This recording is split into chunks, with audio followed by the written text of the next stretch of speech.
Salut les amis, j'espère que vous allez bien. Aujourd'hui on se retrouve pour une nouvelle vidéo dans laquelle on va aborder les technologies utilisées pour les maillots des joueurs professionnels. C'est parti! On va commencer par Nike avec les maillots de la technologie Vapornit qui a remplacé la technologie Aeroswift peu avant la Coupe du Monde.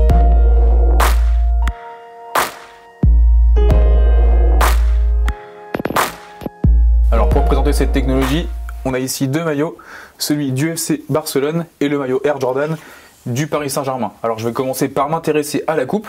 On a un maillot qui est plus ample que sur l'ancienne technologie Aeroswift qui fournissait des maillots vraiment très moulants et très serrés, très près du corps. Alors pourquoi une coupe plus large? Parce qu'on a un tissu beaucoup plus léger, 64% plus léger selon Nike, et il est beaucoup plus léger parce qu'on a de nombreux points d'aération partout sur le maillot, beaucoup plus nombreux que sur la technologie Aeroswift, qui permettent une meilleure évacuation de la transpiration et donc une respirabilité optimale pour tous les joueurs équipés par ces maillots. On a également un maillot beaucoup plus souple qui s'adaptera à tous vos mouvements pour vous garantir plus de confort. Je vais terminer la présentation des maillots Vapornit avec leur design. Ils sont reconnaissables grâce à l'effet flouté présent sur les manches, que l'on a pu voir sur le maillot de l'équipe de France pendant la Coupe du Monde notamment, mais aussi aux fines rayures présentes sur le devant du maillot.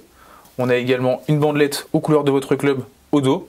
Et enfin, pour les supporters des clubs Nike, on peut faire la différence entre un maillot authentique et un maillot réplica grâce à une petite étiquette présente à l'avant du maillot, en doré pour un maillot authentique et en argenté pour un maillot réplica. Donc voilà pour la technologie Nike Vapornit. Maintenant on enchaîne avec les maillots Adidas.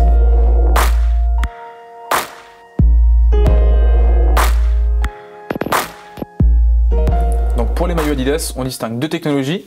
La technologie Parley utilisée pour les maillots surf de nombreux clubs européens comme Manchester United et la technologie Climate Chill présente sur ce maillot de l'Espagne par laquelle je vais débuter. Donc pour les maillots Climate Chill, on a une coupe très ajustée, très athlétique au niveau des épaules et du haut du corps, alors qu'en bas du maillot, on a une coupe très arrondie, très lifestyle. Au niveau de la performance, on retrouve encore une fois chez Adidas un maillot avec beaucoup de points d'aération pour faciliter l'évacuation de la transpiration et vous garantir une respirabilité optimale ainsi qu'un très bon confort. Donc voilà, ça c'était pour la technologie Climate Chill.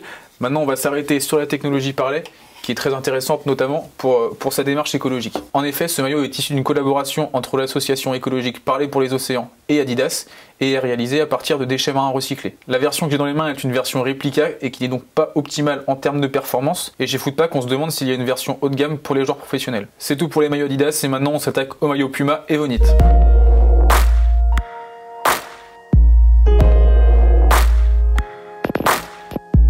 Donc pour les maillots Puma et Evonit, qui équipe notamment l'Olympique de Marseille et la sélection italienne, on est sur une coupe très moulante comme on a pu le voir notamment sur les maillots de l'Uruguay pendant la Coupe du Monde, mais bien que ces maillots soient très moulants, comme vous pouvez le voir, ils restent très souples. Donc pour les technologies, on est sur une conception type tricot que l'on voit bien à l'avant du maillot et qui fournit une bonne respirabilité.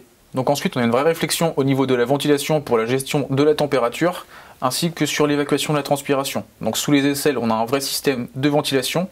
Et ensuite, partout sur le maillot, à des endroits stratégiques, on aura de petits points d'aération qui permettront une bonne évacuation de cette transpiration. Donc voilà pour les maillots Puma. Maintenant, on va s'attaquer à des marques un petit peu moins répandues, en commençant par Kappa et New Balance.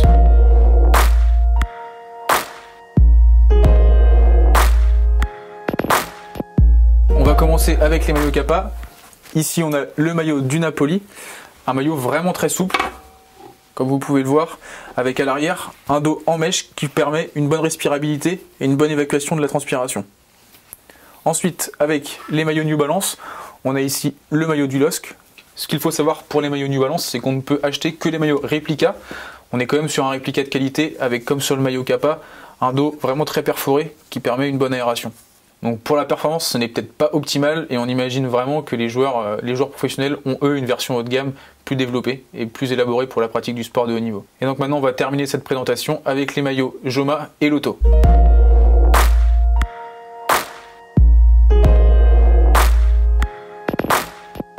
Donc pour les maillots Joma qui équipent notamment Toulouse en Ligue 1, là aussi, on ne peut acheter que les maillots réplica. Cependant, on remarque qu'il y a eu un vrai souci du détail pour l'aération et la respirabilité, avec une partie en mèche sous les aisselles. Et donc, comme pour New Balance, on imagine que les pros ont eux une version plus haut de gamme et plus élaborée techniquement. Pour ce qui est des maillots Lotto, qui équipe Dijon cette année en Ligue 1, on a un maillot également en réplica. On ne peut pas se fournir les maillots pro. Cependant, l'année dernière, on a eu le maillot officiel. Et on remarque vraiment une différence avec un maillot très élastique qui permet une bonne respirabilité avec pas mal de points d'aération sur ce maillot. Une vraie différence avec un maillot réplica. C'en est déjà fini de cette vidéo, j'espère que ça vous a plu. N'hésitez pas à nous dire dans les commentaires si vous avez déjà testé un maillot dans sa version professionnelle et si vous trouvez une différence avec les maillots réplica. En attendant, on se retrouve bientôt pour de nouvelles vidéos. Salut les gars!